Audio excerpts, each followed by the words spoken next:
तुलसी पूर्व जन्म में एक लड़की थी जिसका नाम वृंदा था। राक्षस कुल में उसका जन्म हुआ था। बचपन से ही भगवान विष्णु की भक्त थी।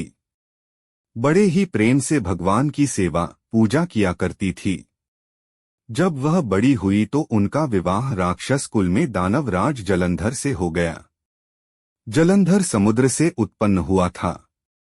वृंदा बड़ी ही पतिव्रता स्त्री थी, सदा अपने पति की सेवा किया करती थी।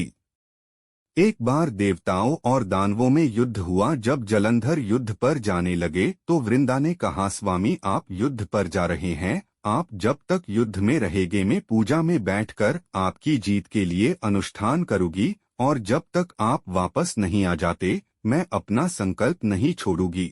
जलंधर तो युद्ध में चले गए और वृंदा व्रत का संकल्प लेकर पूजा में बैठ गई। उनके व्रत के प्रभाव से देवता भी जलंधर को ना जीत सके।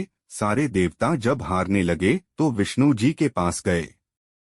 सबने भगवान से प्रार्थना की तो भगवान कहने लगे कि वृंदा मेरी परम भक्त है, मैं उसके साथ छल नहीं कर सकता। फिर देवता बोले, भगवान दूसरा कोई उपाय भी तो नहीं है, अब आप ही हमारी मदद कर सकते हैं। भगवान ने जलंधर का ही रूप रखा और वृंदा के महल में पहुंच गए। जैसे ही वृंदा ने अपने पति को देखा वे तुरंत पूजा में से उठ गई और उनके चरणों को छू लिए। जैसे ही उनका संकल्प टूटा, युद्ध में देवताओं ने जलंधर को मार दिया और उसका सिर काट कर अलग कर दिया। उनका सिर वृंदा के महल में गिरा। जब वृंदा ने देखा कि मेरे पति का सिर तो कटा पड़ा है, तो फिर ये जो मेरे सामने खड़े हैं ये कौन है?